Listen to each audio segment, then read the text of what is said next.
Is he like a QAnon? Like, or is he a Nazi? It's like I'm going to catch republicanism by talking to a conservative. Even more women than I ever expected writing about how they were duped by their leftist beliefs. Social justice culture gave me a set of forces to blame. No awareness of how I might have contributed to my problems. Social justice culture allows me to claim my identities and behave like a shitty person. I thought I was an atheist during the period I was also woke.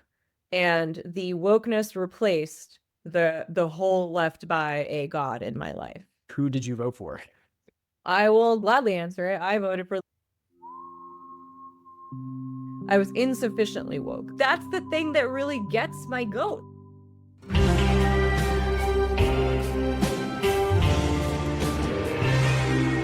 Hello, everybody. This is a conversation with my friend Anu Pandey. She's an amazing writer, and she's had a bunch of jobs in the tech sector.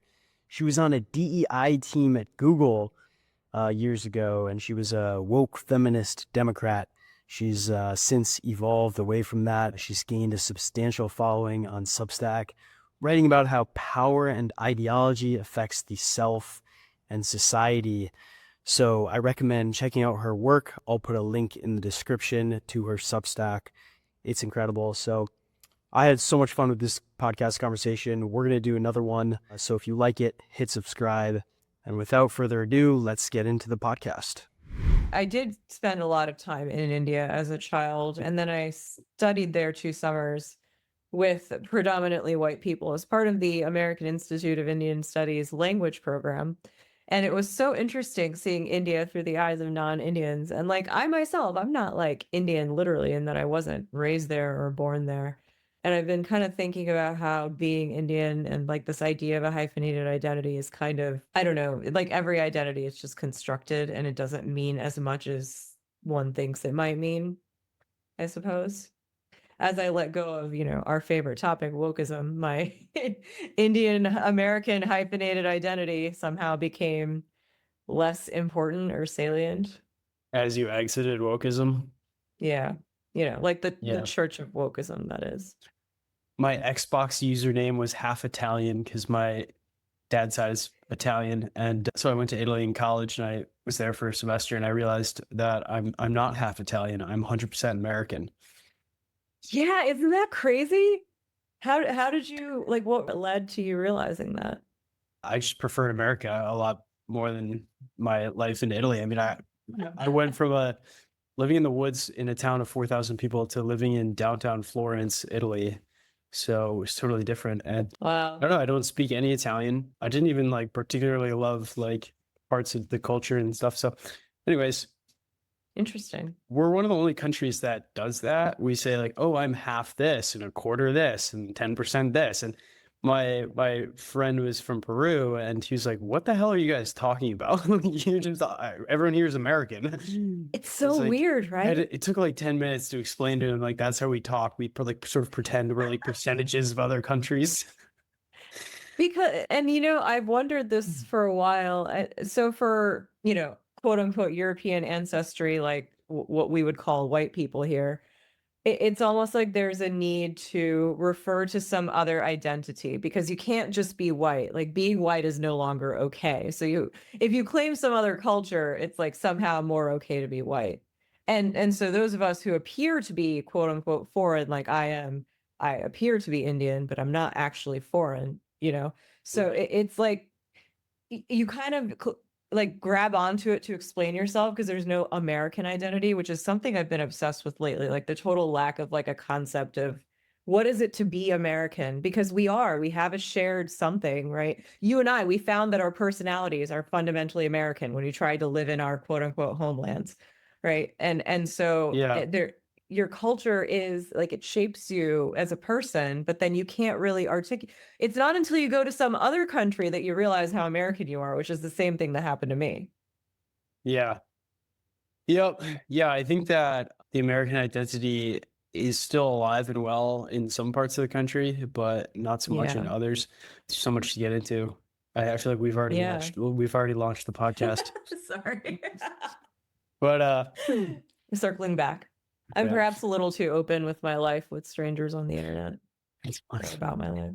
Yeah, oversharing is actually a real thing I've started to think about.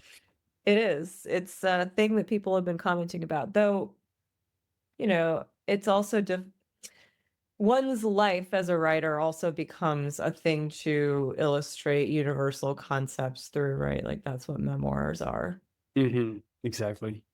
So I was at a cafe and this sort of guy I met on a retreat came and hung out. And when we were on the retreat, like nobody was talking about politics or anything, but we drifted into politics. Of And course. yeah, in this area, most people are liberals and are sort of paranoid of Donald Trump. He's like totally the boogeyman.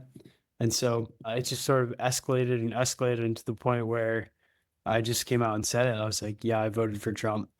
And to see the shift on his face. And he was sort of concerned because he's like, oh my God, is he like a QAnon? Like, is he a Nazi? Like, I sort of had to like reassure him, like, I feel that I'm currently tainting my reputation talking to a Trump supporter, apparently. It's like I'm going to catch republicanism by talking to a conservative, but I might as well, honestly, I like talking to people who are conservative and libertarian and like not lefty Democrat voting types, not because I can't ever get along with them, but there's just like too much groupthink occurring now. There's And so much it's like, groupthink. it's a boring It's conversation because all boring. you're doing is agreeing with each other. The right wing speakers and writers are so much more like fun to me. Like, Yeah, man. Well, comedy is not funny, and it feels like comedy, transgression, everything that like gives life like zest is now somehow moving to the right, and all we have here is like a shell of an identity over on the left. I don't know which way I'm pointing, but if there's no room for disagreement, there's no dialectic happening in the conversation. There's no like you say something, this other person says something, we try to arrive at the truth. There's no arrival happening at the truth. And I don't know. I don't know if conservatives are more willing to do this. They are more willing to talk to me about these things than liberals are. So I right. don't know what to make of that.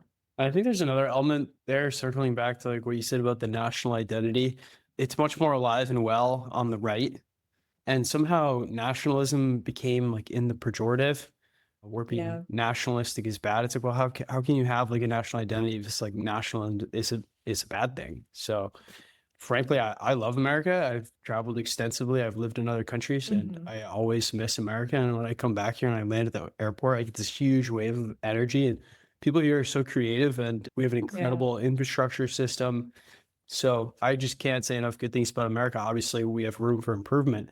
Uh, but I do like nationalism, frankly. Other countries are very nationalistic and everything. So I get like good energy, I guess, from nationalism, and you really don't see that among the left. You actually see the opposite, where they sort of it's more like whining. Which There's a philosopher, Richard Rorty. Have you read him? Yeah, by chance? no. He wrote a few essays that came into a book called Achieving Our Country. He very much criticizes the left back in the 90s for having zero national pride and like equating national pride with the sort of jingoism that we say Republicans are engaging in, right? Like, so when we were growing up, the Iraq War was like, nascent, 9/11 had just happened.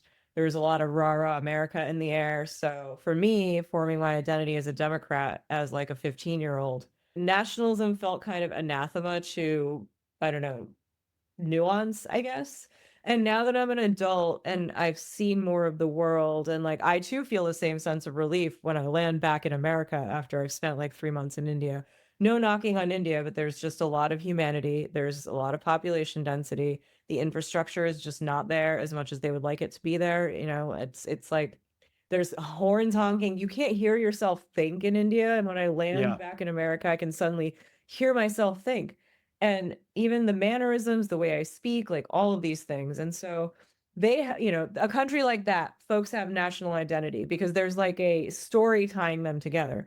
Unfortunately for India, it has become Hindu national identity, which is not necessarily inclusive of their sizable Muslim and Christian and other populations of other religions. But neither here nor there. Like in the US, it has become kind of a shameful thing to feel any pride for being American. And then I also have this conversation frequently with women friends where I say, like, it was Indian culture that turned me into a feminist. It wasn't American, quote, patriarchy. And Indian patriarchy, like the patriarchal structures are still alive and well in Indian culture and in India, even legally speaking. And women have very little room for self-determination. They don't have any independence. And so I asked them this question, like, surely we can agree that like like America is not nowhere near the level of patriarchy as some of these other places. And some of them reluctantly agree, but most of them are just unwilling to have the conversation. And I do it now just to troll them. Yeah, well, it's funny. I had this conversation with this guy who's like talks. So he was from Canada, and he started talking about the patriarchy, and I just flat out said, I was like, I don't think we live in a patriarchy, and he's like, really? And I'm like, no, I actually think we live in more of a matriarchy. And he's like, I just couldn't even believe those words came out of my mouth. And I was like, yeah, okay, well, I understand at the surface level, we've had all male presidents, most CEOs are male. Yeah. But that's just the surface level. If you actually go into homes, into the household, who has the power? It's more often than not the woman. I've said this, yeah. And did he have a response for you? No. He actually reflected on his own childhood a little bit, and he was a much older Yeah. guy. So he was talking about 60, 70 years ago. He's talked about in his small town in northern Canada, in his home, the man had more of the power. I said, okay. Yeah, see, but that's just not true in most households. Okay, so my parents are immigrants. Even in my house, my mother had the power because my father was just, really struggled to like kind of be a provider. So I never had like a model of masculinity, I guess. And so I have only ever seen the world as a matriarchy. And I've, growing up, like in all my friends' households, like it's not as though their fathers were in charge. Like I have yet to see a family in practice other than the ones in like Christian cults where the father is actually in charge and has any kind of like Right. absolute authority. So what is patriarchy, right? If we can't Right. agree on a definition, what is And the definition? the thing that like affects you the most in your life for everybody is going to be your family relationships, like the people you Yeah. spend time with the most. And I think that if you really want to see patriarchy, turn to like a family life in Saudi Arabia, something like that. God, That's I know. patriarchy. The other thing that this relates to is like, North America is a very big continent, and there's different pockets of America are very different. So these things don't really generalize super well. But what struck me when I first met you on a Zoom call was I was writing about the connection between physical wellness and mental wellness and how to avoid mental illness. And we started talking about long cardio is great for depression, right? And you had mentioned that in your circles, that's like not an accepted fact. Like people don't know that. And I was sort of struck by some of the things you were telling me about the beliefs of the people that you talk to. And it just speaks to how I'm living sort of my own world in my own pocket of the country. And you're in a different part of the country talking to totally different people. Kind of crazy, isn't it? So yeah, maybe we can like circle back to Yeah. that. Like I want to hear like a little bit more of your backstory, because I've been reading your writing. You were very critical of the left, of the ideologies that you were once part of. And so can you tell me a little bit about your transformation and where you are at now? I'll try to not make it a whole meandering story, but That's fine too. yeah, okay. There are a lot of women, even more women than I ever expected, writing about how they were duped by their leftist beliefs. So I have had depression since I was a kid. Chronic, you and I have, talked about our sort of relationship with mental health struggles. And that was actually a wound inflicted by my mother and my relationship with her. And so I, developed like a lot of anxiety issues. I didn't have good impulse control as a result of, we'll call it just maternal abuse. I didn't study a hard field. I have a master's in history. And then I come out into the world in 2009. I graduated from college, and then I stayed for my master's for another 2 years. By the time I came out in 2011, the financial crisis was still, like it was still in full effect, nothing had really changed. In fact, we were losing jobs continuously for a couple of years until things started trending back up. And so I graduated into this shitty job market. Occupy Wall Street, as you remember, was nascent then, like was like, they were actually in the thick of it. And I don't know, wokeism, it's not even that. I think I just developed it developed in me along with the culture, but like depression fed this idea that I'm a victim, because I see the social justice ideologies as a way to develop an external locus of control. It's for the people who end up in the marginalized group, right? So women of color of any kind, right? At the time, I was treated like I had social capital and that I was like a sort of sacred victim by white women, especially like, between 2011 and we'll say 2020, and which is when I excised myself. I realized that there was like, I didn't consciously realize this, but there was a benefit to being in the social justice space, especially as a person with a marginalized identity. Even though Indians have a weird relationship with the idea of marginalization, we're not actually that marginalized, like in life. So social justice culture gave me a set of forces to blame: patriarchy, white people, white guys, especially, and sort of no awareness of how I might have contributed to my problems. So in therapy, and you tell me if what you learned, I'm curious. Like I learned that, I should have learned, what I should have learned is we need to take responsibility even as we are depressed people for our actions and identify where we might have contributed to our situation, which I, despite being in therapy for 10 years from 2014 to like, I don't know, 2014 to like 2021. So like not quite, but I didn't really learn that lesson. Only now, ever since I dove into Stoicism, did I actually learn that lesson. So if that gives you some idea of why it was appealing to someone like me who had pre-existing trauma, and I don't use that term lightly, like I do Right. have, Yep. don't like to claim it as an excuse to be a shitty person. Right. If social justice culture allows me to claim my identities and behave like a shitty person. And this is, I'll wrap it up by saying this is very tied up with how women compete with each other in terms of status games. Like women have this very specific vector of status games, and morality is part of it. I don't think men compete with each other quite like this. If you have a bunch of women that are, have college degrees and they have not been given their place in the world, which is what happened in the aftermath of the financial crisis, then you're going to have like dissatisfied potential elites who then turn their anger elsewhere. And I think wokeism is a manifestation of women who graduated with communication heavy degrees, so no hard skills, who, like me, who found themselves in a shitty labor market and had to find some other way to compete with each other. It's a very easy way to cut down your rivals, and like the incentive to use it to destroy people is like what made me suspicious of it to begin with. Like that was where it started. Wow. Okay. So you dove into Stoicism, and I assume you're like reading about cardinal virtues, and like how did you find the pool of Stoicism and decide to dive in?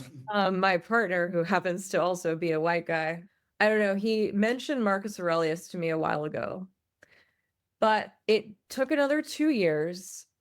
I had a sort of a moment of moral failing. It will say that it was just, I treated my partner in a way I should not have.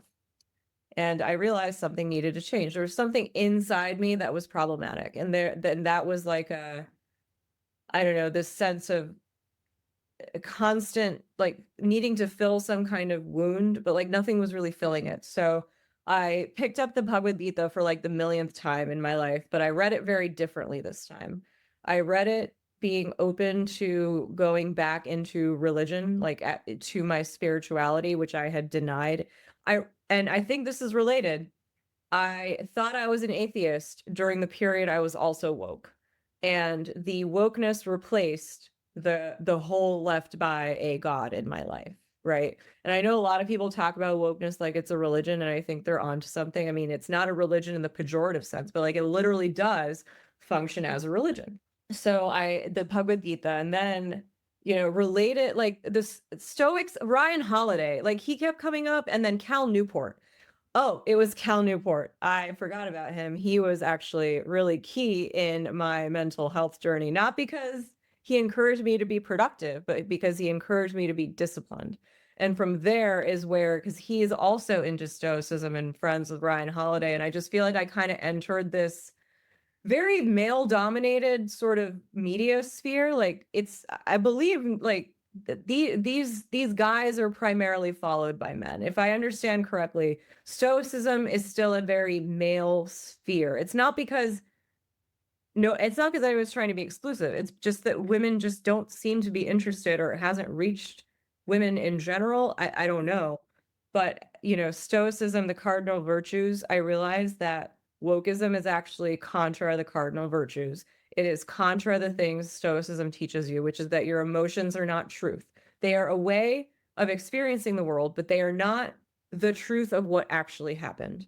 You have to not deny your emotions, but process them and then, figure out what the actual truth is. Like, let's do a reality check. That's what you learn in therapy, right?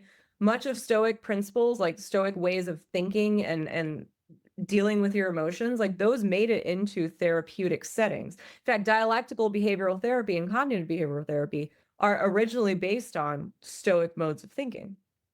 Yeah, Wow. I agree. I have to process some of that. Told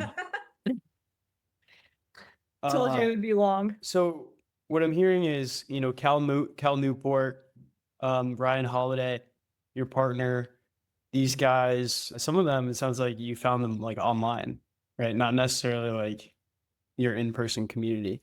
No. I Led me to Cal Newport, of all people. Ironic. sorry, who? Ezra Klein, the liberal commentator, yeah. ironically led me to Cal Newport, and that's where the wokeism edifice started crumbling. I see. So my personal story is that I grew up surrounded by in-person liberals, and naturally my sort of my digital life reflected that. Like I had like Apple News on my phone 8 years ago, and it was all the acronyms ABC, NBC, CBS, and they're sort of dominated by liberals. And so I was sort of in that for a while, and I don't know. I think I probably one way or another I was trending out of that. But what happened was I ended up hanging out with a group of guys in person who were not liberals, and they were more right leaning. And I was sort of in Connecticut at the time, which is heavily liberal. So it's sort of, I guess I was attracted to hanging out with them for some reason. They're way more fun. They were like doing crazy, dangerous stuff, and like. So, anyways, long story short, they started making fun of liberals, and I was like, "Hey, wait a minute, I'm a liberal." Like, and then I was like, "Wait, but I'm hanging out. Am I a liberal?" And then I was started to take a step back, and they sort of gave me permission in a way to be something other than that. And then many things happened that chased me away from liberalism. I'm basically the enemy of wokeism, right? I'm a straight white Christian male, loves America, wealthy. I'm like totally the enemy here in their minds, but I don't really feel like I've been targeted much in any way. So long story short here, I want to just like clarify what we mean by like woke, I guess, because it's a funny story. Like my mom sort of is using woke as like an endearing term. She's like, "Oh, that's great. I think that's like a good thing, right?" I'm like, in my circle, Mom, woke is sort of a bad thing. But so I remember Elon Musk gave like a definition of woke, and it's sort of, he says at its heart, it's divisive, exclusionary, hateful, and it gives people a shield to be mean and cruel. And it's basically an armor of like false virtue. That's sort of abstract, but it's like, to me, I've always seen, ever since I was a teenager, I've seen like being racist against anyone for any reason, like discriminating based on skin color is silly and nonsense. And if it's, you can do that to anybody, right? But when I got to college, what they were teaching was actually they believe that racism is only racism if it's someone like in a higher position of power being. So you can't be racist upward. I thought that was just incorrect. And so anyways, it sort of gives people a free pass to be mean, as long as they say that the other person is in a higher position of power. Yep. Yep. And that's how they punch upward and then that's how they have justified destroying people's livelihoods. So let's talk about what woke means.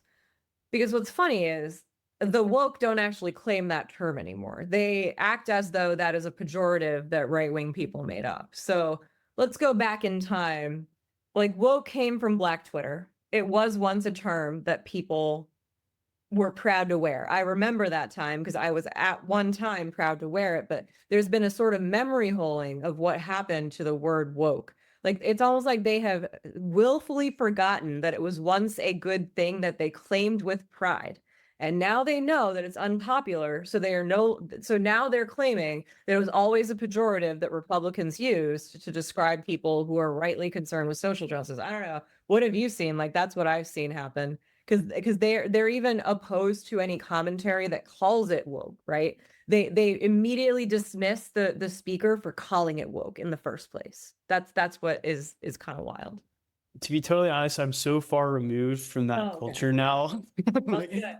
I'm glad for you. Yeah, so I don't really know what the conversation is like. I'm on Substack and I'm on X, and that's pretty it for social media. And then my in-person community is mostly my Christian friends and a few college friends who sort of maintain their liberal identity. Like some of them still like vote blue no matter who, but that's just because they're lazy and they don't want to engage in politics and they never talk about politics. So, but circling back to the conversation around like mental health and wokeism, you said you told me you made a radical break from social media in 2020.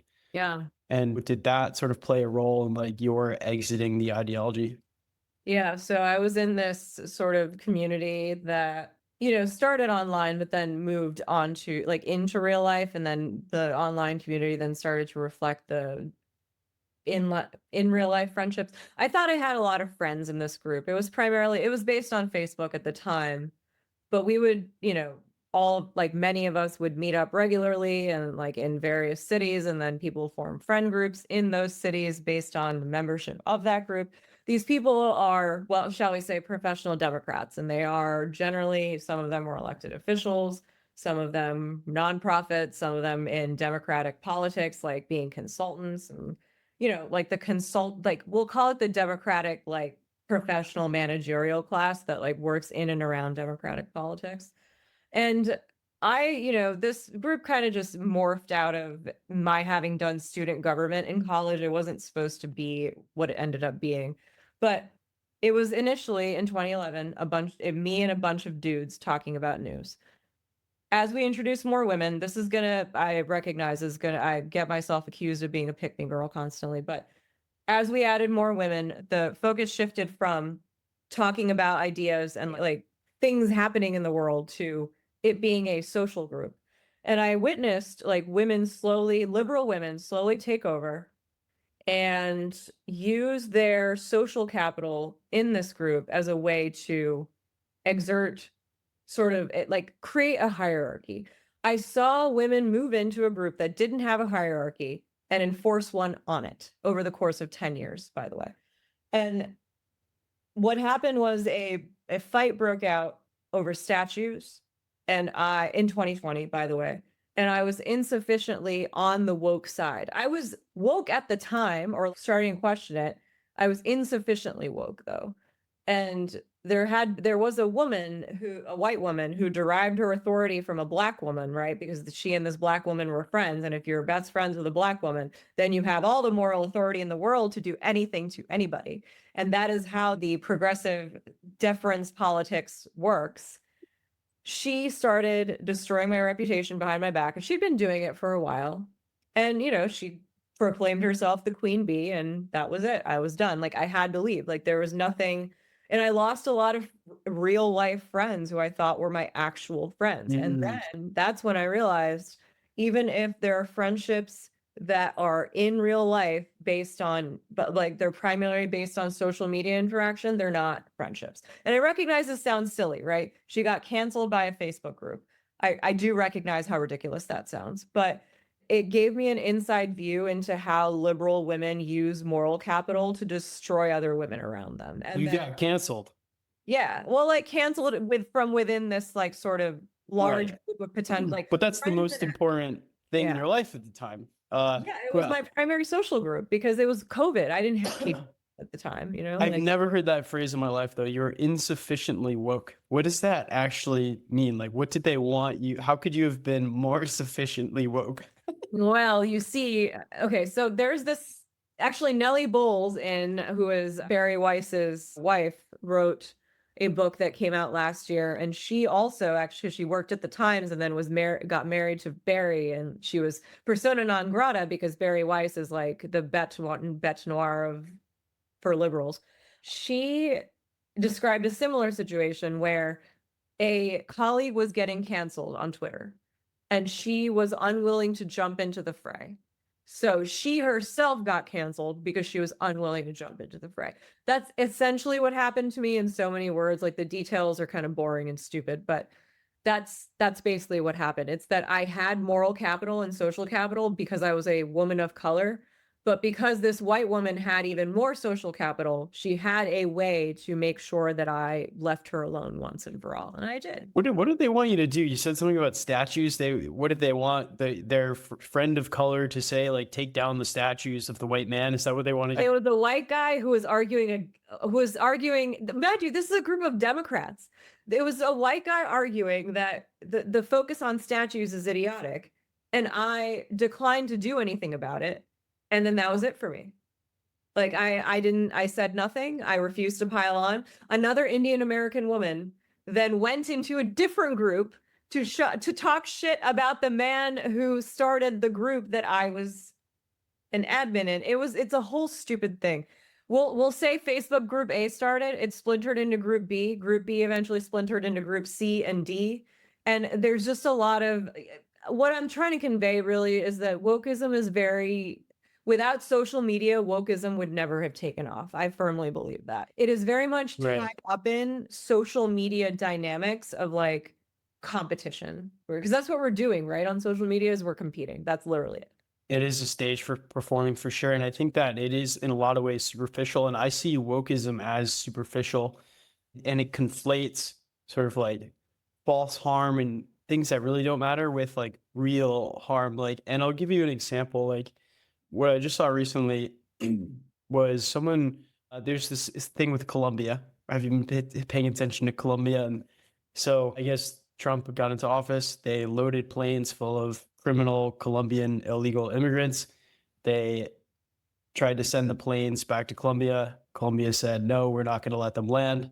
Trump said, we're going to do this, this, and this. We're going to do tariffs. We're going to stop issuing visas to Colombia. He basically said, you're threatening America by trying to force us to keep you criminals. And so the president of Colombia within 24 hours apologized and said, okay, Wow. we'll take Okay. the criminals back. So it was sort of this sort of amazing display of power on Trump's end. And I think it's great. You know, we need to get criminals out of the country. This like actually matters. This is like a really important thing to keep people No, I safe, agree. right? And then there's sort of someone at the White House issued a press release and they spelled the word Colombia wrong. And the liberals are up in arms about a misspelling. Are you kidding me? Oh my God. And so they're saying it's spelled this way, not this way. And I'm like, and they get like whatever, tons of likes and stuff. I'm like, okay, well, this doesn't resonate with me. Like, I don't care about this spelling. And somebody, some sort of right wing account commented, it's spelled however we say it's spelled. And I thought that was so funny. I'm like, okay, that's hilarious. Like, I don't know why I think that's so funny, but anyways, I find that like, yeah, the superficial stuff is not important to me. I like, and we're talking about, oh, like there was a white man and this was a woman and he said this and she said that. This is like not important to me. What's important is to me is like, how are we doing like in terms of safety and like real, like it's real safety, not like sort of he said, she said stuff, but like, and then economy is really important to me. Like, are we thriving as a country and like spending appropriately and like, so the issues, like I care about war, right? War is like a real thing, like that is like super important to like not do, right? And it just strikes me that, you know, the left used to be the party of anti-war, And now it's not, and so much has changed over the last 20 years. So I wrote this essay. I felt really compelled to write an essay because like I said, I grew up in Connecticut. Everyone in my family was liberal. I exited that. I became an independent, and then I decided to, in this election, vote for the Trump coalition. And I wanted to explain this to people because some people are looking at me like I'm crazy, and my friends and I are living in different information worlds. They've moved to California. They don't have the same data I have. And so I was like, you know what? Maybe you're not going to agree with me, but I want you to at least understand why I'm making this decision. This is the information that I have. This is my reasoning, because it's important to me to be sort of on the same page, at least as much as I can, right, with my close friends. So Tiring. So did they understand your reasons, or did they? I think they did, to be honest. Like, I was just at a coffee shop with this guy. He said, I don't understand, like, why would you do that? And I'm like, okay, well, I've typed up this long thing. I'm going to send it to you. And he's like, okay, great. And I think it's like one of the great parts about writing and sharing. It's like, you don't have to like repeat yourself, like, and they can sort of like consume it on their own time. So you wrote a position paper for why you voted for Trump.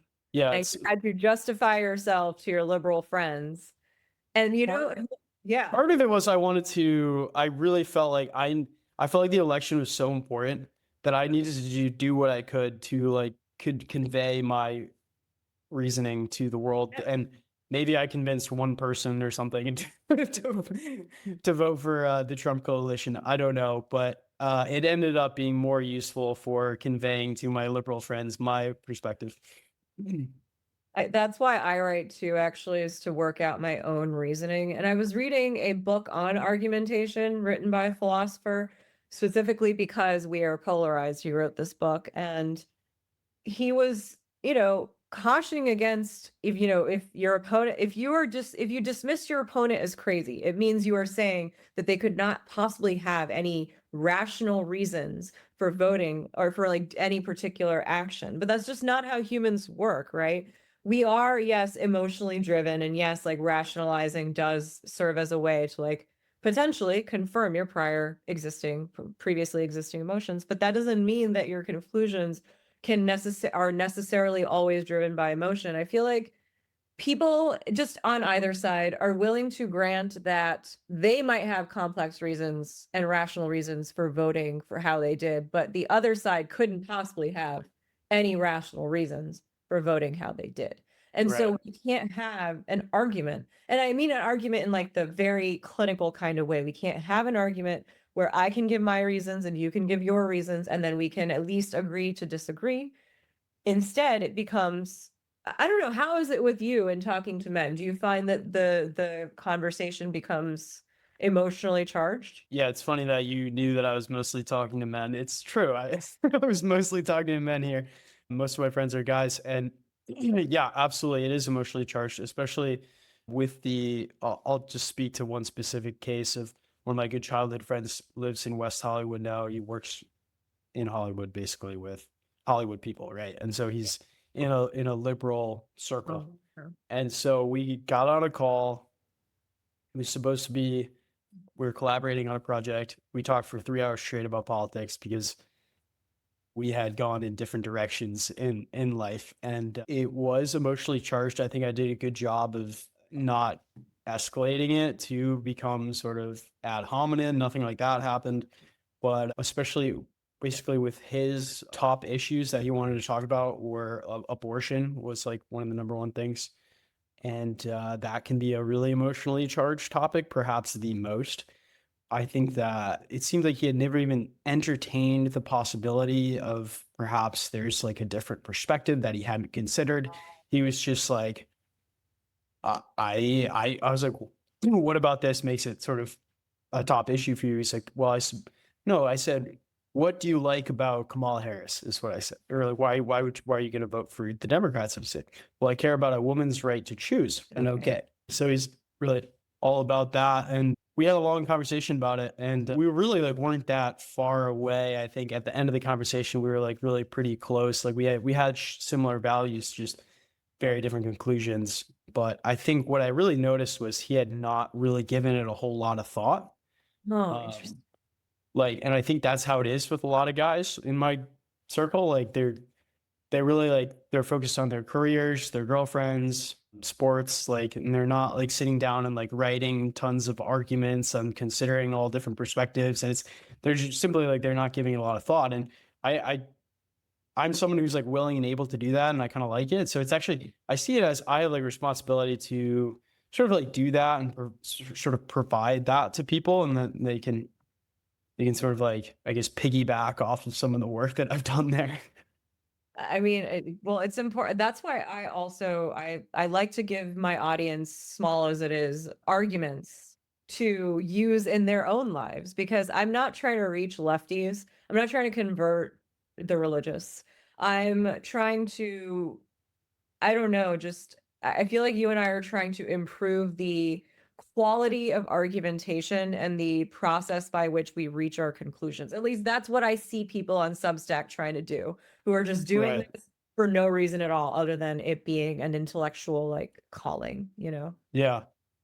And I don't want to like tease anyone about like talking about abortion without like delivering some substance for them. I think for me, it comes down to you have to draw the line somewhere for when a baby becomes, a baby that gets legal rights, right?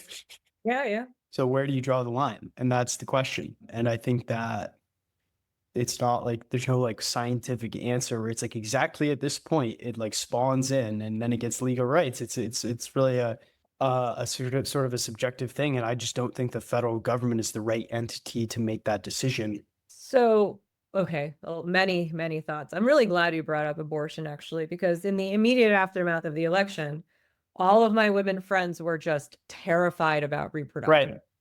And I wanted to ask, like, why? Why are you terrified? Because the Supreme Court has already decided. It's up to the states. It's already been enshrined in, in the constitutions of several blue states, and even red states are voting in some cases for abortion, right? For abortion rights.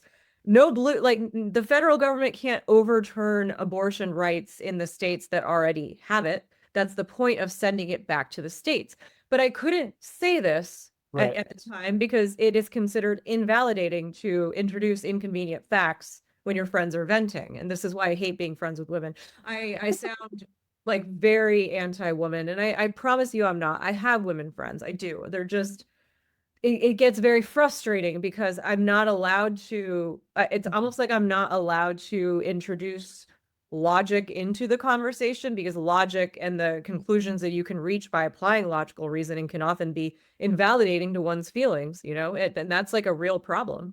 And I think you're right. Bill Maher actually has a very reasonable position on this. I don't necessarily agree with him. He said, you know, I just happen to be, the left should call it what it is. It is killing babies. I just happen to be okay with killing babies, right? If you're going to be open with what it is you are Right. supporting, because what the problem also is that they're unwilling to grant that religious people may have a different view. And the other thing they're also unwilling to grant is that women may have a different view, right? They're making it out to be like, oh, all these men came out and voted against abortion rights, but no, like there's a non-zero amount of women that came out and did that, didn't they? Like that's ridiculous.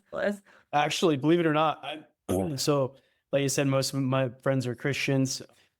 Most of them are Catholics, and the women, much more than the men, are very passionate about abortion is not okay. And they go to Planned Parenthood and they pray outside. Oh, they're the ones. Wow. They're like really quite unhappy about the fact that, a baby that's 2 months old, 3 months old in the womb is being killed. That's like really just disturbing to them. And I totally understand why, because, Get it. and I conveyed this to my friend in who's in California. I said, like, look, like some of my friends, like to them, when the sperm meets the egg, a human is now in existence, and the thought of like killing a child is terrifying and horrifying, and like they see it as this massive tragedy, right? And they really feel the emotion of that, right?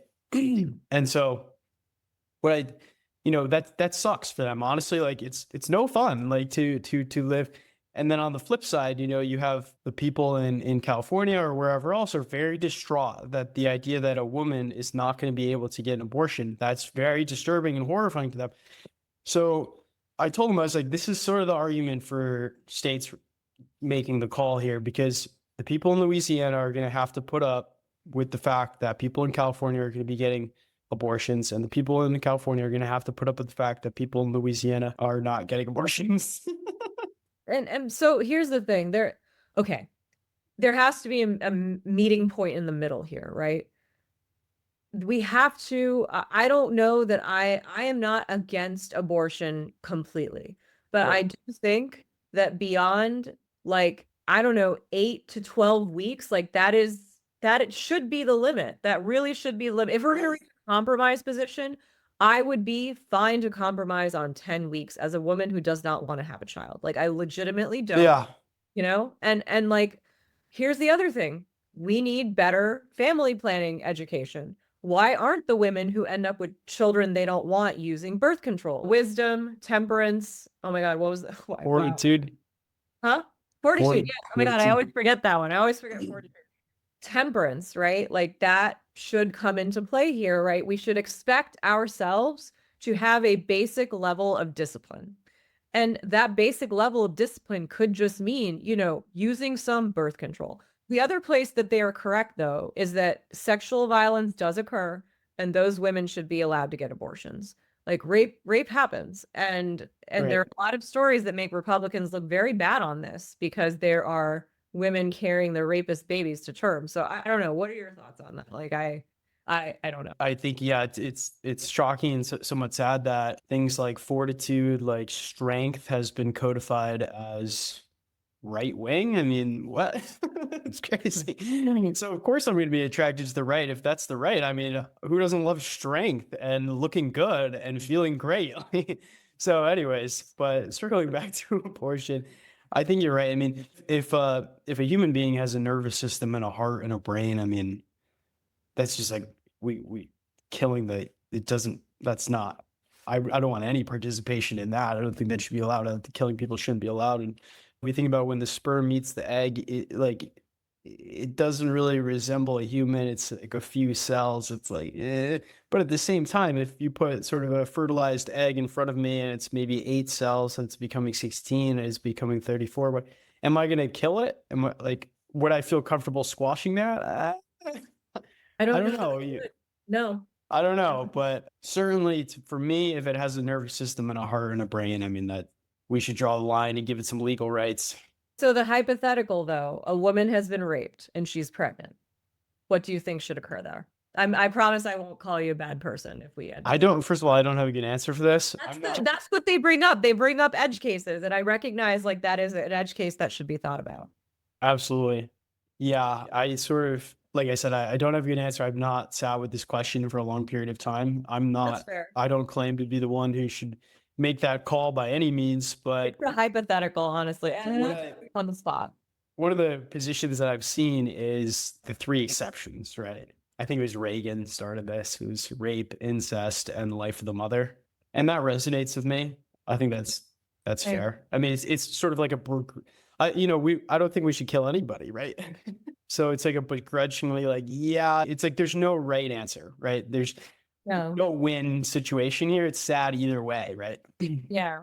And what is problematic, though, is that both sides of the argument do see themselves as, like, certain that they're correct. And that's the problem, right? Yeah. I wish we had some sense of humility where, regardless of where our opinions land us, like, we could say, hold in our mind 2 thoughts. One, I really hold this opinion strongly, but, like, secondly, I'm willing to revise it given new information, or, like, I'm willing to extend some compassion and potentially revise my opinion if that would be the more compassionate way to do things. Like, this is where I think liberals are correct, that they find compassion and empathy to be really important values for them to exercise in their lives. Now, unfortunately, compassion and empathy can be weaponized and, like, taken way too far, because it's not necessarily empathy you were exercising at that time. Like, if you're saying, like, a homeless person has zero responsibility to, like, get clean and, like, I don't know, like do something in return for housing, then you are not exercising compassion. You are just letting a person sit in Right. their shitty circumstances. You know what I mean? There's like a middle ground there. I think that it's important to establish like which issues are most important, because we can't like talk about or contemplate 100 issues. It's just logistically doesn't work. So you have to sort of think like what's most important to us. And like for me, actually, abortion is not the most important issue. I think that it's top 10 maybe, but really like, there's so much going on. Like nuclear war is like number one. The way that I think about this is like number of people it affects times the amount that it affects those people. And so nuclear war is going to affect everybody a lot. So we need to make sure that doesn't happen. So Yep. economy affects people a lot. If we bankrupt the country and we have financial disasters, like people will kill themselves. Like it's so As we saw. those things are really important to me. The border is really important. We can't let criminals in. We don't want illegal drugs coming in, all that stuff. So something like LGBT or abortion, it's like this is going to affect a minority of people. But I'm not saying it's not important. I'm just saying like which issues are important to people, I think like affects like how they vote, right? And so border is important to me. My friend said like, well, why is border important to you? And I'm like, so many reasons. I think it's important for safety and security. I think that the other thing is I want a really healthy immigration system, because I have friends outside the country. They would be very great to have them here in America. They can't even visit, right? They paid money to try to get a visa. They got denied. I don't see any reason they should. So anyways, it's not just all about illegal immigration, but Yeah. I was extremely disturbed by this theory. I don't know what you think about this, but the Biden administration allowed a lot more illegal immigration. And then there was some data showing that these people were being transported around the country to disproportionately to swing states, and they were being provided the food and housing via FEMA money. And so people were talking about how this, there's going to be a path to citizenship for these people, and they're going to basically the plan allegedly is to take over swing states with illegal immigrants. I have not heard of this, but I also don't read the national news by and large. So here's what I can tell you. The governor of Texas, because I live in Austin, did bus migrants from, we'll say, because people conflate several categories. A friend like broke this down for me. You have refugees and you have migrants, and then you have like undocumented people who are already here. And so I guess the argument being that we should consider these people differently and therefore apply our compassion differently, but I don't know that I agree with that. So whoever ended up at the border was being bused to blue cities, and those blue cities struggled obviously to take them in. And I'm sure you saw the stories for New York, for example, like Adams wanting to, like just wanting to declare an emergency. And like in Chicago, the Free Press reported that there were a lot of Black residents who were pissed about having to house migrants in their schools that the local government shut down because of enrollment. And they wanted to turn those schools into community centers, but couldn't, because then, they're temporary migrant shelters. So I do know that my governor did these things. And at the time I was supposed to be against them, but I'm actually not against them at all. I'm glad he did it. And I think the fact that these people were sent to blue cities that had to deal with the strain on their social services is what started to like help turn the conversation. I don't know that it was fully responsible, but I think it certainly helped. So I've not heard what you're saying, but wouldn't surprise me if that were the case. So one of the reasons this issue became like extra important to me was because you can watch the videos. You have tons of people coming in illegally, right? And then they're being bused to different parts of the countries. It appears, it certainly looks like they're settling disproportionately in swing states. Some of these states are saying we're not doing any voter identification, which seems insane to me. So you're going to have a non-zero amount of fraud in the election. If the perceived amount of fraud is from illegal immigrants, if that amount is larger than the sort of election difference, right. So if it's a really close election and the perceived amount of fraud by illegal immigrants is very large, you have an extremely dangerous situation, frankly, because you're going to see a large percentage of the population very upset by the fact that the existing administration allowed in all these people and then it swung the election. And I was like, this is very dangerous. Like, we've already had a civil war. I don't want any kind of more craziness. So fortunately, it was a decisive victory in favor of the coalition that wants to end illegal immigration completely, zero, and send the illegal immigrants back where they came. I can't believe, like, who would disagree with that? What reasonable person would not want to enforce the immigration laws? I can't comprehend it. I have a theory about this. The professional managerial class, people with degrees and white collar jobs, there is more of an allegiance that we have to like the globals, like this idea of being a global citizen is really salient to this class of people. Right. The Like, globalists.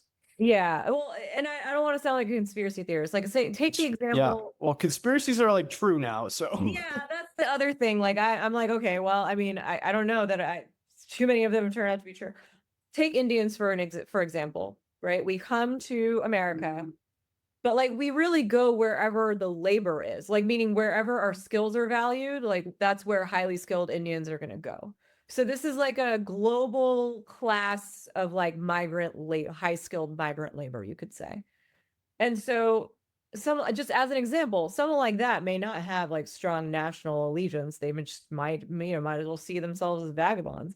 And that like people who think so the argument of I would say the average leftist is probably that, America has fucked up South America and Central America with our intervention, and we have created broken societies that we are now obligated to take in, and we shouldn't complain about taking those people in. That's a rather dubious correlation for me, having studied American intervention in South America and Central America. I do agree. We did fuck up those countries in many ways.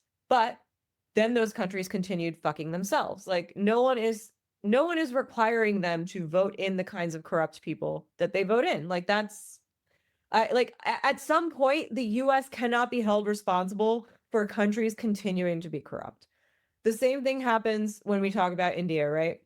That if the question is asked, like, why isn't India more developed now? The answer is always like, oh, well, the British plundered it. But like, how many decades do you have to be removed to then take some responsibility for your country being not developed and your people not wanting to live there?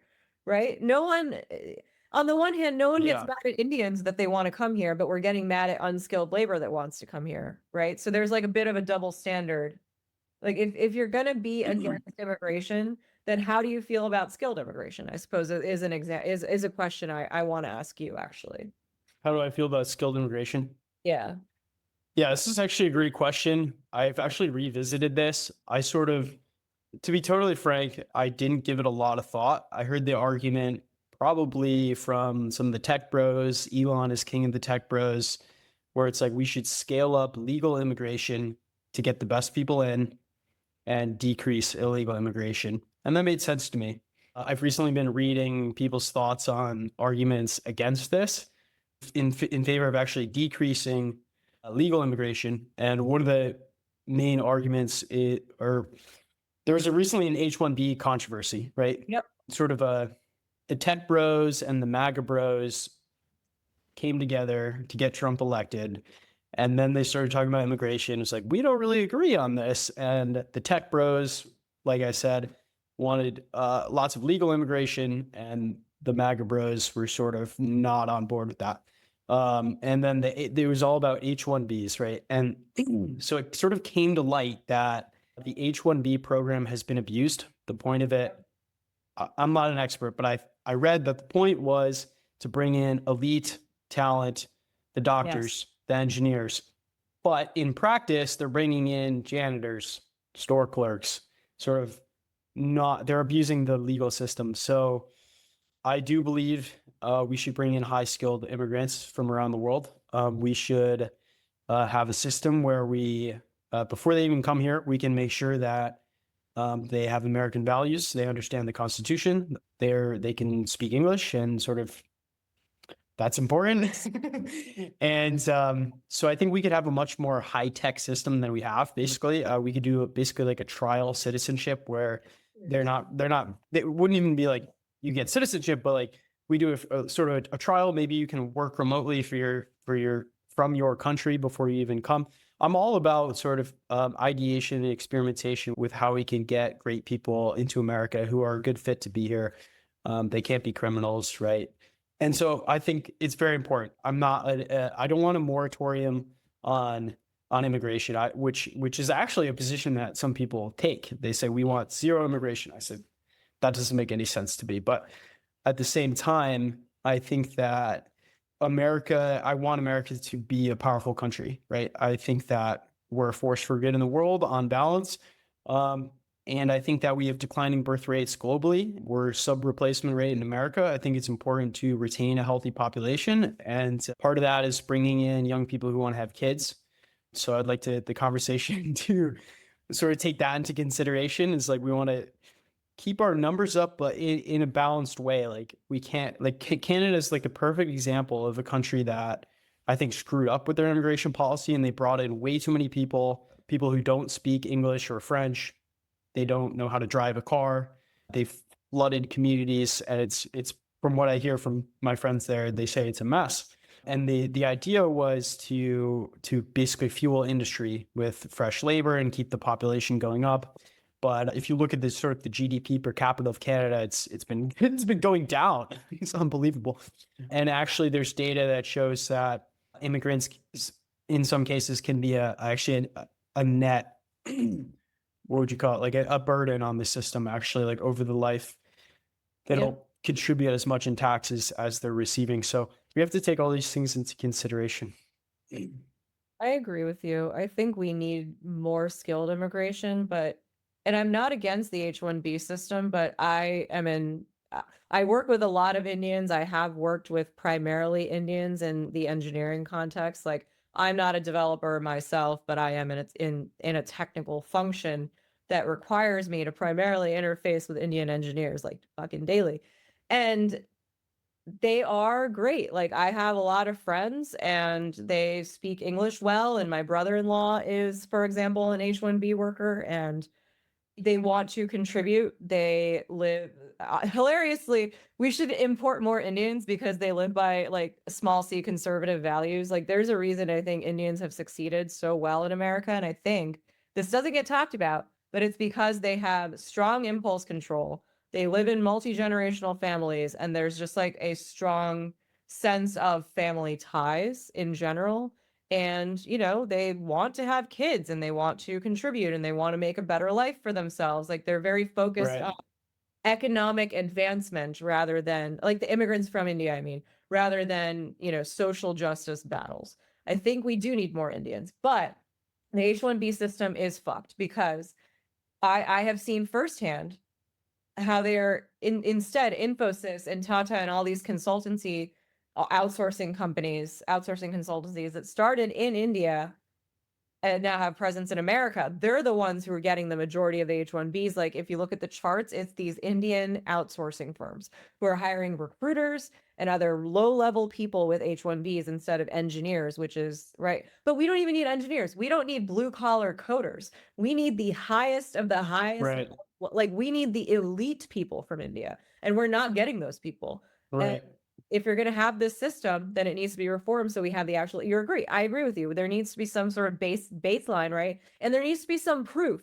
You have skills that the native population doesn't have. Like if you do, then yes, we'll gladly take you. But like recruiters shouldn't be getting in. Like no one has the right to get into America. That's another thing. Like the conversation starts from very different places. One side assumes that anyone and everyone has the right to come here, which is very interesting to me because it's making a universalist argument in favor of the very Enlightenment principles that are the foundation of this country that in the same breath, the left also denies. And then on the other hand, you have people who think that, well, no one should be allowed in, and there is a fundamental American identity, whatever that is. Like those people do exist on the right. There is a MAGA right that is like kind of gross and needs to be dealt with. Like the shit that Ramaswamy was given on Twitter, like I hate him. I don't like him. I don't like the guy. He's very smarmy. But did you see his Twitter screed about American culture and like Indian culture and all these things? Yes. I found out about it through this guy, John Carter, who's a Canadian writer who's part of the New Right. And he wrote The Great Christmas H-1B War of 2024. And I got to give him credit. The writing is amazing. It's like stylistically admirable, but I feel compelled to say I don't necessarily agree with everything he wrote. But incredible read. He put that tweet in there from Ramaswamy about this, and apparently Ramaswamy just got lampooned. Yeah, I want to touch on what you said. Like, you're saying we need more Indians. For me, it's like I feel like we need more Americans, and it is important to me that if you're going to come to America, like, you become an American. And Oh yeah, sorry. Yes, yes. I agree. sort of like, what does that mean? It's like, well, it's sort of nebulous, right? But we do have American values and culture, like we talked about at the beginning of this conversation. You don't really know what it is until you go to India or somewhere other country. It's like, and John Carter in this post tagged an article from a guy who moved from India to Britain and really laid out how different India is in many ways. And frankly, like, I've had hard times connecting with Indian immigrants. I think it's a different world over there. I've never been, but from the Indians I've talked to here, like, the values are just different. Very different. No, I agree. You know, you make a good point actually, because the values are different in that, but then some of them do converge, right? It's conservative values of hard work, personal responsibility, temperance. Indians have that. Like that, I mean, those are very conservative coded values that I think Indians have a stronger sense of than, you know, your average like white liberal, for example, right? So on the one hand, I do want more people like that. On the other hand, those conservative values can also be like kind of problematic. Like Vivek Ramaswamy, he makes a point on the one hand, but on the other hand, he doesn't consider that Indian kids are some of the most burned out people I've ever met. Like people like him, especially the ones who like killed themselves to like take their place in the among the professional managerial class, among the elite, like they did it at great personal and mental cost and emotional cost, right? I didn't do that. They had to kind of turn themselves into automatons. Go ahead. Like, what did Vivek say, and like, how do you feel about it? Yeah, so he made the argument basically that American culture values the wrong things. It values, for example, the prom queen over the mathlete, right? This is a very basic, like surface level comparison. On the one hand, he is correct. I do think, to be honest, like white American parents whose children I went to school with did not have remotely the high standards for their kids that Indian parents did. And I think that needs to change. Like, and honestly, like the fact that Indians, especially Indians and Chinese kids, are like beating white kids at so many things, like that should kind of set off alarm bells in people's heads. Like, why is that happening? And I'm not saying that grades and achievement are all that's important in the world. I mean, I certainly I didn't have perfect grades, but I had really high standards for myself, and they were inculcated because of the culture that I grew up in, not even because my parents were like that. So he's right. We do need higher standards, right? Like there are parents that I knew that were fine with like C's. Like my ex-husband, my in-laws were fine with his brother getting C's. Like that was just a bare minimum they expected out of him, you know? And so we do need to value the nerds more than we do. And I would say nerds have come to win a lot lately. Yeah. Very much shifted. But on the other hand, he is kind of discounting the fact that India, its education system is based on rote memorization. Critical thinking is discouraged in that society. Right. Culture. They're not individualists. I actually had this conversation with some male friends that emigrated, and they said that they are kind of in between because they see some, like they want to place their stake in the ground as individuals, and that's partially why they came to America. But they also recognize that they came from a very collectivist culture that they left behind, and that is still part of their being, right? So there's a push-pull between this like collectivism and this not collectivism. Like ultimately though, Indian American culture is overly focused on resume building and achievement and not focused enough on creating a well-rounded, happy kid. So he both has a point and also is full of shit. I think it was a big fumble on his part, to be honest. I think he could have framed it a different way. He could have just said, let's raise our standards and achieve even better. But instead he sort of said like we should be more like India. and he just got destroyed. Framed it wrong. Yeah. And I also think that America is doing extremely well in a lot of ways. Like we still have the best tech companies. Indians want to move here. Well, I don't want to move there. Almost nobody's going in the other direction. Well, Indians are running all our tech companies too. To an extent. But let's like switch topics a little bit. I could talk to you literally forever, but I want to Indeed. I want to talk a little bit about the recent election and like the coalition that came together. It's shocking. Like It is. couldn't make this up. Like I'm blown away on like how things played out. Yeah, Biden left, Kamala in, Trump getting shot in the ear, Elon coming out full Trump 24/7. It just RFK endorsing Trump, RFK, Nicole Shanahan joining MAGA, Elon joining MAGA. It was like, oh, and then they win. And it's like, so and then Tulsi Gabbard's on board too. So like, when I was a Democrat, I was full support of Elon Musk, Tulsi Gabbard, and RFK. Yes. And now they are in power. And it was via Trump. I would never have guessed. I know. Isn't it kind of crazy?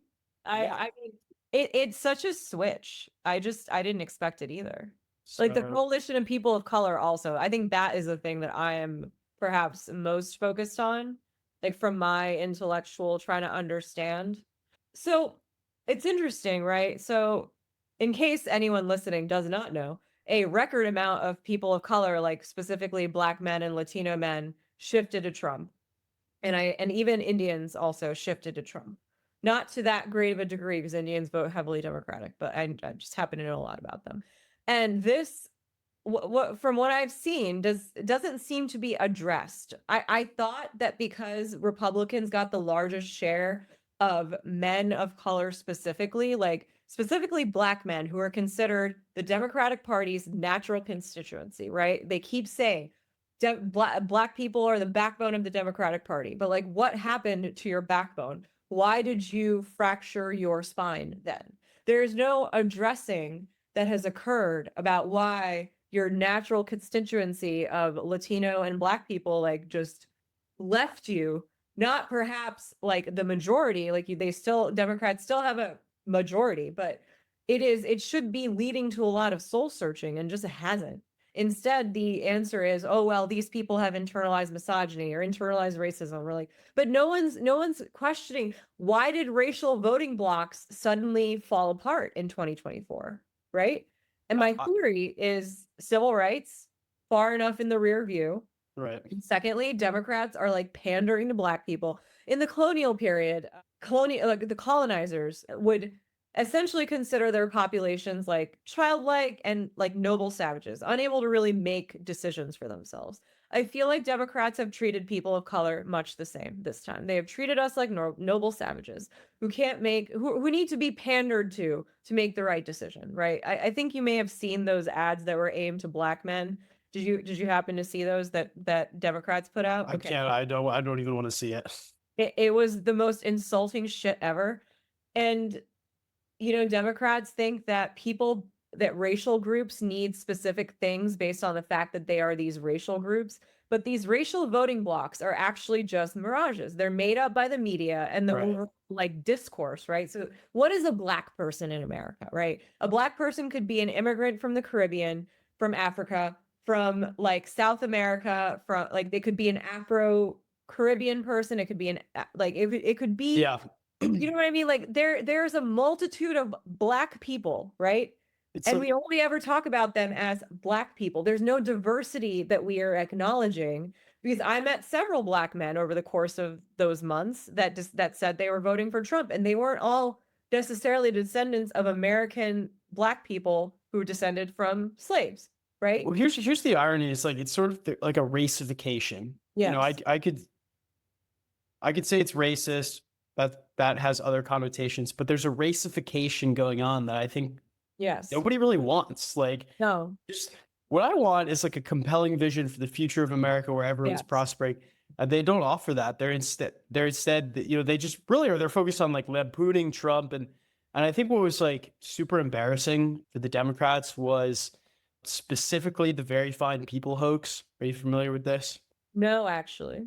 So Trump spoke about a protest, and there were sort of people on the left and people on the right at the protest, and there was also like white nationalists, not neo-Nazi, whatever. Like those people were there too. Obviously, that was not most of the people. It was just they were there.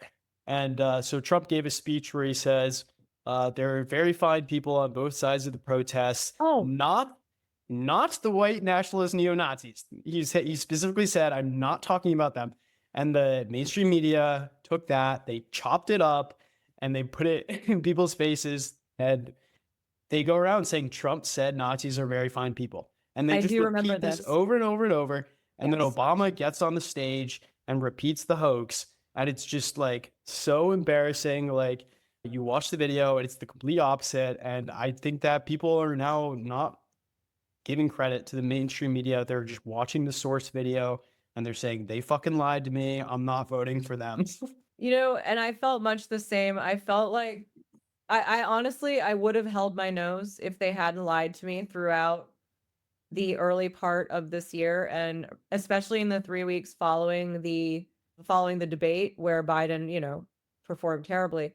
I was talking to a friend of mine who is getting up, like climbing the Democratic sort of finance rung, and works for a rep in California, and he said, I was talking, he was like musing whether the American people would think that we pulled the wool over their eyes, like, and he said that the thinking among his kind was that, oh well, Biden will just eke it out, or if he doesn't eke it out, then Harris will just become president. But it didn't sound like anyone was questioning this logic, meaning, wouldn't the American people be angry if you installed Harris as the president via Biden's corpse, for example, right? They didn't question that. Would the American people be angry that Biden turned out to be like, turned out to essentially have dementia? I mean, and Yeah, it was obvious for years. obviously, yes, obviously people are angry. I mean, but the fact that he didn't understand Right.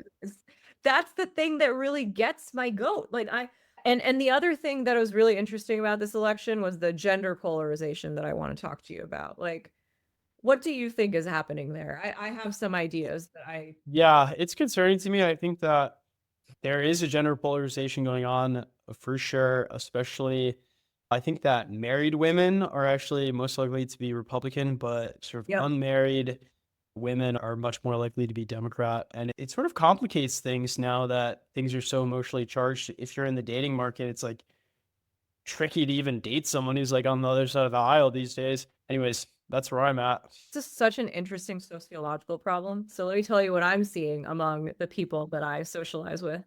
One, lots of single women who are liberals, can't, like, spanning the ages of like 30 to like 50. And the primary complaint is like, you can't get a man who is, worthy or whatever, like meet some minimum criteria. And now, evolutionarily speaking, I understand this, right? Women generally marry someone with, or like generally pair off with someone who has more resources than them. And men are generally content to marry someone who has less resources or no resources, right? Like men will marry down, men with degrees are willing to marry down and willing to marry down in intelligence, where women are like, would prefer someone either as smart or smarter than them, or as educated, if not more educated, and making as much, if not significantly more. And so this has now created an imbalance in the dating market where the perhaps quote highest value men are already married. And then you have a bunch of women who have achieved a lot who can't find someone who meets this minimum criteria.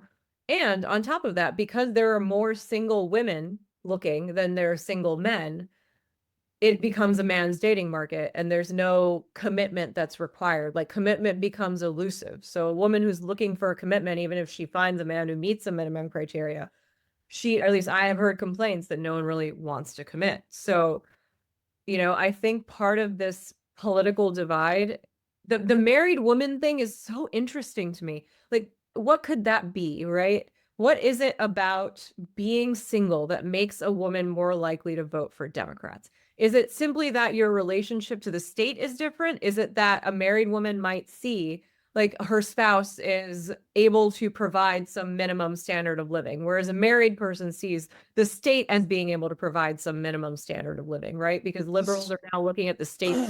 I'll be honest, I don't really think that's what it is. We Yeah. live in a land of abundance, so it's very easy for a woman to get a job and climb the ranks. I think agree. it's much more social. It's about being socially accepted. So it's like to what you're saying, like part of you, the benefit for you being woke was to be socially accepted among your peers. And when you have a husband, you can then get validation from that and perhaps be friends with your husband and your husband's friends. And you don't necessarily have this need to conform to the Yeah, woke that's a ideology. great point. So I recently read online, did you work at Google at one point? Yeah. And like in DEI? Yeah. So in the first diversity recruiting team ever is yes, at Google is what I worked on. I did not know that. This is sort of like almost hard to believe. Like that seems like the peak like woke position to be. Uh-huh. I started an employee resource group at the following company, which was, for Asians, but like the company had employees in Singapore and Japan and India. And then it also had immigrants who are employed from these countries. And then the children of those immigrants, right? The children of Chinese, Japanese, whatever, Asian immigrants. So we're trying to put all these different people into one umbrella. So, sorry, what were you going to ask me about Google? First of all, what does that look like to be Yeah. working in DEI at Google? Like, what's that like? Like, what are some of your tasks or the mission? So DEI, this was 2014 that this team formed, and that was before DEI had really taken off. Like it was starting to take off. And so this was a recruiting team focused specifically on hiring women of any race. In practice, that really meant white and Indian women because that was the engineering pool, And then for me, it was veterans. So I was specifically tasked to find veterans who are qualified to pass Google's software engineering tests. Now, this might, on the one hand, right, I want to hire veterans, but the problem is there's an insufficient understanding of how class and the military are like kind of intertwined, right? Yes. It's not elite guys who are going into the military. It is guys who are going into the military from probably working class or middle class families who are then coming out and getting computer science degrees, not at the Yales and the fucking Harvards of the world, but at state schools. And there's nothing wrong with that. But the problem is, of course, that Google's interview process was very focused on, coding tests. And not just coding tests, but like not practical coding tests, like computer science concepts. And so only a small, like a minuscule amount of veterans have computer science degrees. So I did not make my quota and I was not given a good candidate pool. And I suspect it was because I wasn't friends with my female manager. Now, this diversity recruiting team, I'm realizing, became a place for the women on the team to play social capital games with each other. And so I had a Black colleague, like a man who I was close to, and we would go into the room, like there was only one office with a door, and we would go and sit in the room and just like talk about how unfair shit was because he and I were both given veterans while everyone else was given women, and women are easier to hire because you got, elite women in there, right? You have women there's no class cleavage there that you have to deal with. So, as usual, insufficient attention to class. And so everyone would look at us in this room and like, act as though we were like going off and I don't know, like planning some kind of like coup or something. It was weird for the Indian girl and the Black man to go into a room. Are they going to take over Google? Yeah, that was the feeling. And both of us were eventually pushed out. I didn't make my quota, so I was pushed out for not making it. And that was that, but they kind of set me up to fail. And then at the next company, I started the employee resource group and I was not best friends. I was very good friends with the director of DEI at the time, who's a Black woman. And so I acted like a shitty fucking person in that period because my being friends with her gave me license to see white people as the problem everywhere. Every problem in the company was attributable to white guys. I have to say, like, this is like sort of a novel conversation for me because like the words black and white keep popping up, and like sort of a racification. And I don't like initially I'm thinking in my head, I don't understand why this is relevant. Like why is she specifying that this woman is black? Like who cares? But it's relevant in this setting because there's power dynamics at play based on skin color, which is a very frankly foreign concept to me. What I'm wondering now is like, how does that compare to now? You're at Google, you're at this other DEI company. Would you be able to like come on a podcast and say these things? Like, would you be worried about someone seeing this if you were still employed there? Yeah, I mean, I would. That's why I write under a pseudonym, because I'm not sure that I can trust that no one would try to fuck with my livelihood now, right? Like I'm in a technical space now, which is thankfully less woke as a result, but like wokeism hasn't affected every part of corporate America. So even in my company, which is a startup, like a boutique sort of firm, I'm part of the women's employee resource group, right? Because I think that I can at least make some difference from within if I participate in the system. So I'm running a book club, and I'm also, this quarter creating a set of data literacy presentations for more junior people on our teams to skill up. So that's how I'm using this ERG as a vehicle for broad, just practical, I don't know, sharing practical knowledge with the company. I'm not trying to push like any women narrative. Like I'm trying to upskill anyone and everyone, regardless of race or gender. Right. You're correct. The reason I kept referring to those people's races is precisely because, yes, there's a power hierarchy. And this is what I was referring to with the progressive, the deference politics, where you have Black women at the top and you have Latino women, Black women, Indigenous women, and then Latinas, and then Asians and everyone else, and then like white people, like white women at the bottom. But in practice, this hierarchy is made by white women. So even though they're at the bottom, they're actually just at the top because they're the ones who made the hierarchy in the first place.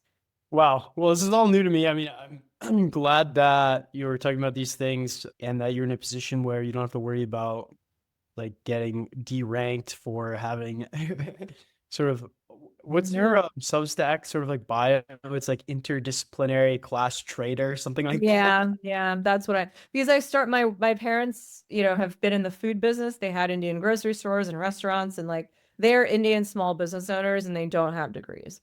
So I grew up like without social capital. I grew up without a network. When I, left college, I didn't have anyone to rely on, and I climbed from, shall we say, a symbolic profession, purely symbolic capital in the form of recruiter. I was at the bottom of the totem pole, right, as a recruiter.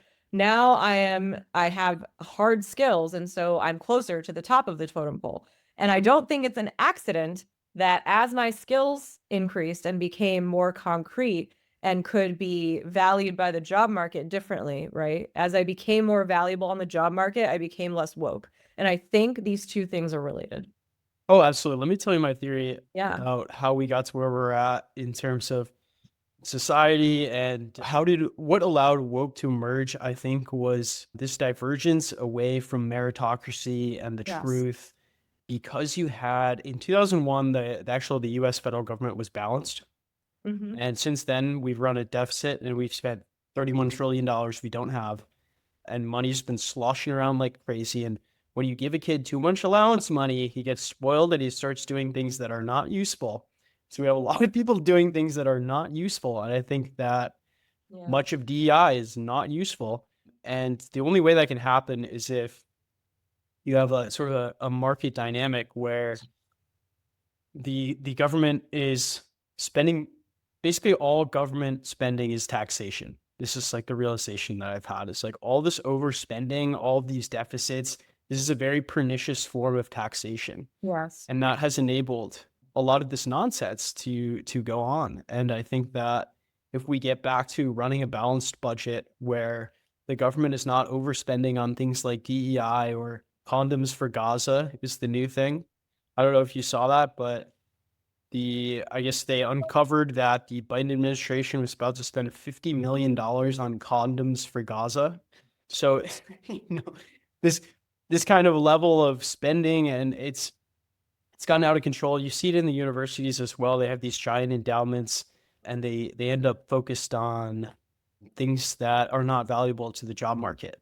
And so the Yeah. condoms for Gaza thing is interesting. I think that that might have actually been a way to sort of get money to people who they wanted to get money to, and they had to label it that, but maybe they were, I don't know. Mhm. But a lot of things are coming out. I think that the Department of Government Efficiency is going to, it has a very important task.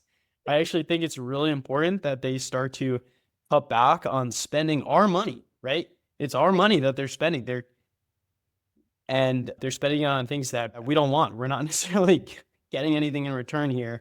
I agree with you. So I was blown away when I saw Trump talking about the external revenue service that he's creating. I don't know. Have you heard about this? Oh, So the job of the internal revenue service is to collect money from citizens. And he's come up with this idea of the external revenue service where it's flipped. Actually, it's the government's job to go out and make money for the citizens. huh. And I'm like, wow, I've never Okay. thought of this. But they're gonna, I guess, do tariffs on other countries, and I guess they could sell defense services to other countries, and they could run it. Tariffs, though? Like, I'm just, I mean, I don't know. What are your thoughts? I don't know that tariffs are a good idea. Like, I'm not for this. But then again, I'm not an economist, so I'm not an expert either. So. Yeah, I really don't know enough. I think that it's just really interesting. I love this reframe though of it's not the people who have to serve the government, it's the government that has to serve the No, people. that's yes. No, And so philosophically, yes. yeah, I like the reframe here. I'm curious, like, you don't have to answer this, but like, who did you vote for? I will gladly answer it. I voted for the Libertarian, knowing nothing about the Libertarian. I have never voted L ever, but I really just, this was a very emotional thing. I just really had to like take my power back because it felt like an extortionist thing. It felt like my vote was consistently extorted by Democrats, like year after year. I'm a Bernie bro. I will be a Bernie bro until I die. He will die, obviously, well before me. But and I take this Bernie bro label with pride because they painted Bernie as a guy who was just support, like who his movement was supposedly only white guys, just white guys, white bros who have some grievance. In fact, it was multiracial. There were plenty of women, and it was a once in a lifetime opportunity to put a populist up against a populist. And I'm still angry about it. And this time, you know what really got me this time? Kamala doesn't identify as anything other than Black. I recognize she's half Indian. Like, I'm aware of her history. I was like socially required to vote for her because she's Indian. But like, I can't then say, but she doesn't claim being Indian. So like, how is she Indian and why do I need to vote for her based on that identity? I asked multiple people from India if they think of her as Indian, just unscientific poll. They don't because she doesn't claim any part of it and she doesn't appear Indian, meaning she's never worn any of the clothing. Like she's never even a Diwali celebration the Biden administration did. She wore a fucking suit. Like at least dress in a sari if you're going to claim to be Indian. You know what I mean? Like that's just like the one time you could have just thrown Indians a bone if you want the Indian vote. And my partner put it interestingly. He said that if you put out there into the world that like you're not going to vote for her, or like even if you don't say it to anyone, it will make it more socially acceptable to not vote for her. And I didn't really understand that, but voting is a social thing. It is a thing that you do based on feelings inspired by the people around you. It is a social solidarity exercise. I came to the same conclusion when I was talking to people. Like they're not sitting down and thinking things through. It's more about social acceptance. I asked my roommate, like, how do you approach voting? Do you look at the websites? Do you listen to podcasts? He says, well, I talk to my family and see who they're voting for. And that's normal. And that's just normal. That's how it is. Voted for Trump, by the way. What's that? My parents voted for Trump. I didn't know until this past Diwali in like October. And they trolled me because they weren't willing to tell me before because they knew I'd get mad at them. Oh, really? But this time they asked me, like, who'd you vote for? And I said, I don't really give a shit. Like, I'm not voting probably. So they didn't necessarily understand that you're no longer woke. You're talking to me. I voted for Trump and you're comfortable with that. They didn't Yeah, know? they didn't know that I've changed. Yes, that's Okay. really. So my sort of like voting record was Hillary Clinton in 2016, not because I liked her, but because I had literally just turned 18 and I was like, well, I'm going to vote. I'm not going to vote for Trump. So I'll just vote for this person. Not really thinking about it. And the next election, I was like, sort of like, to me, it was just obvious. I'm not going to vote for Joe Biden. The guy has dementia. It's like, I was totally disenchanted with what they did to Bernie. Side note, Bernie is a loser, got nothing that he wanted. R.I.P. Bernie. Yeah. And so I voted, I wrote in my friend's name for president in 2020. And then this time I voted for Trump. So I'm curious, like, what stopped you from voting for Trump? And I was going to ask you, after I answer this, I want to know what got you to vote for Trump. What stopped me? I am fairly certain it is this, and this is my problem. Like, this is not, this doesn't mean I'm correct. And voting is emotional, as we just established. But I knew that if I voted for Trump, I would have zero standing to criticize the left. I almost did it out of spite. I really deliberated. I was in the voting group, really deliberating. I was like, fuck, should I just do it out of spite? Honestly, Chris, I wanted to do it just to say, fuck you, like I really wanted, like that was the one thing I could do to take back my power, was to hilariously vote for Trump. I didn't, because I live in a state that was going to go for Trump anyway. It wasn't a swing state. I don't know what I would have state. I probably would still voted libertarian, but I didn't vote for Trump because I know that they, like, internally, I would have turned, and I wasn't ready to turn. I'm not ready to turn. That's the thing. Wow. Fascinating. I thought you were going to say one of the main talking points, like January 6th or something. Well, so, okay.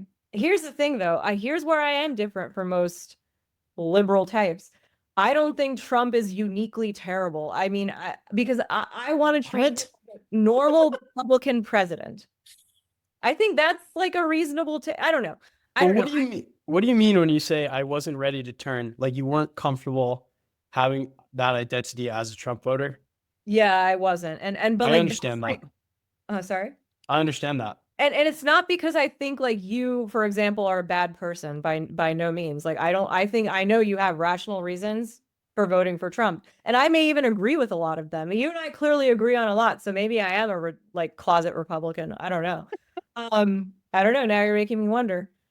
But but because it's such a social thing, like my identity, like in the wake of the Iraq War, my identity as a Democrat was really strong. I read Al Franken. I would go, like, Michael Moore visited my town a couple of times. Yep. I like went to his rallies. Like, I was a class first, right? I thought that there was room for class first leftism. Yeah.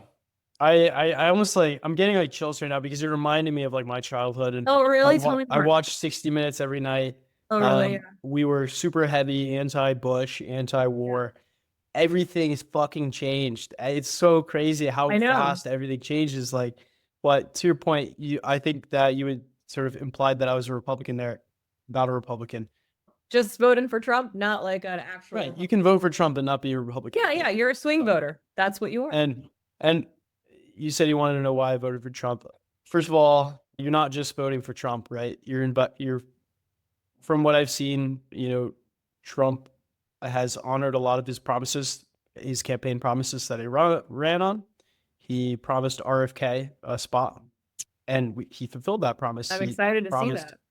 Promised Elon a spot. Ramaswamy, my sort of thoughts on Ramaswamy have changed, but what was compelling to me was that Trump said that when he was elected in 2016, he did not think he was going to get elected.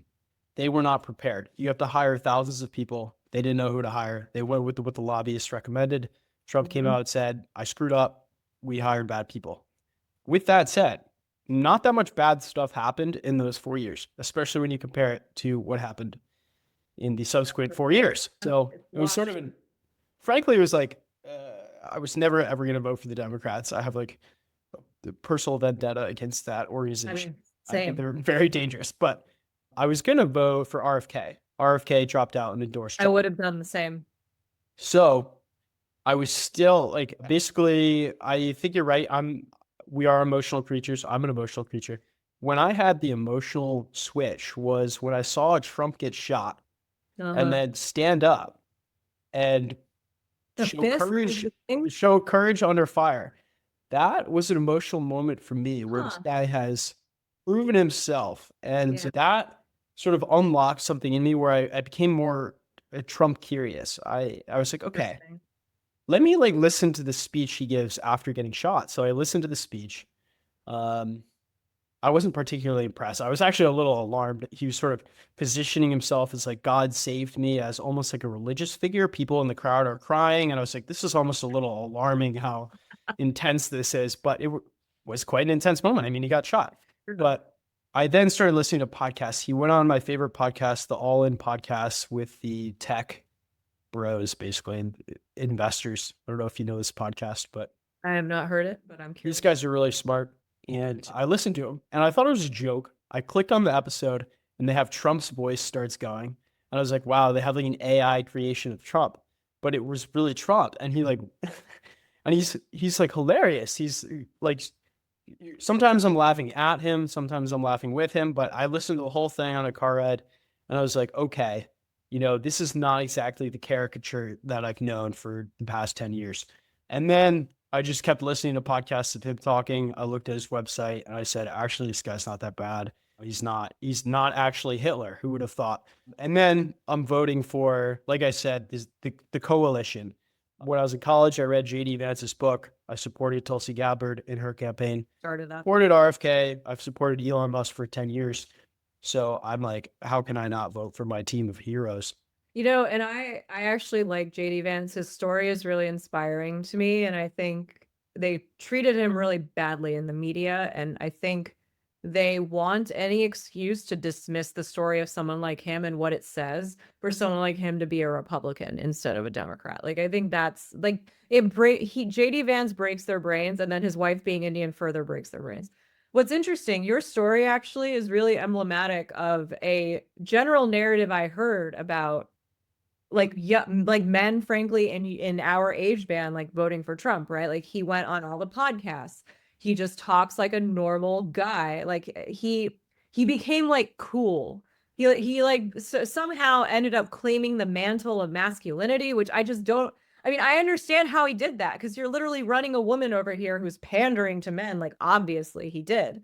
And that's, I think, how what really bothered me is how Democrats have started just have not understood that they need to stop demonizing masculinity as like a thing. Like that, I feel like a lot of it boils down to that, is that people see Trump as a representation of the masculinity that's been stolen from them. That's my theory. Yeah. And the other part of it is simply because they're talking about my issues, right? My big issues are war, economics, and the health of America.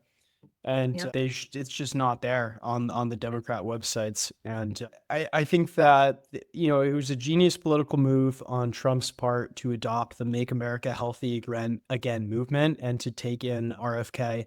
And then on the flip side, the Democrats' biggest political fumble was ostracizing Elon Musk, one of the great geniuses of America. They did so many things over the years to piss him off.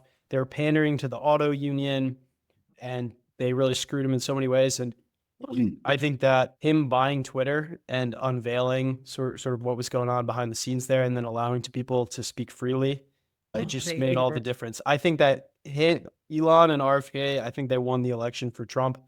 Yeah. And I'm just cautiously optimistic that they can sort of help this country keep getting better. I am I don't know. I don't know how I feel. I agree. Just to grant a bipartisan sort of tenor to this conversation as we wrap up. Or actually, I'm not even part of a party. So, but I wanted to ask you that. Do you have an affiliation? Like, are you just politically homeless? I'm homeless, and that's why I'm writing on Substack, man. That's why I was in Rite of Passage.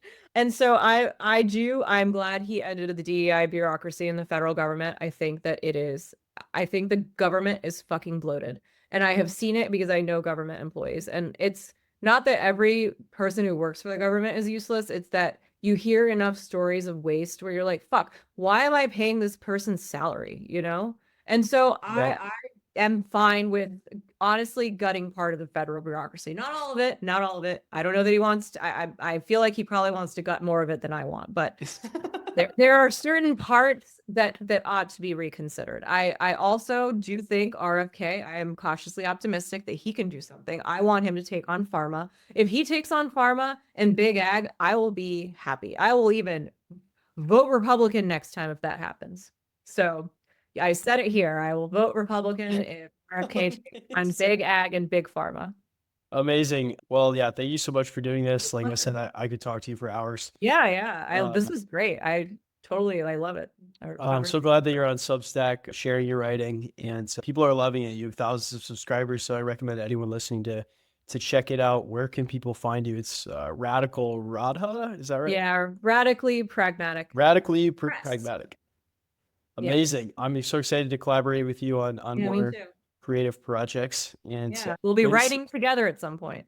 Yes. Oh, yes. We're going to write a piece about how to avoid mental illness. Yeah. And give a gender balanced view on. Yes. Yeah, exactly. Like, you're a very clear thinker, great at articulating things, and you have a different perspective than I do coming from woke land. I guess just to wrap up here, do you think wokeism is dying? It is institutionally dying. However, it has not waned at all in the micro social context. So I will leave your listeners with this nugget. Like, ask all the women around you what they think, just take a temperature check. Have people individually let go of this ideology? I would say no, especially the women around me have not let go of this ideology. They, in fact, are doubling down on it as it institutionally wanes, because they cannot understand why their ideology has been rejected, nor do they see it as an ideology. It's just something they think is a default, like, obviously correct frame for the world. So no, unfortunately not, but that's why you and I are writing, to, like, rhetorically defeat it. Amazing. All right. It's been a pleasure, Chris. Let's do it again sometime. Yeah, definitely. All right. Take care. See ya.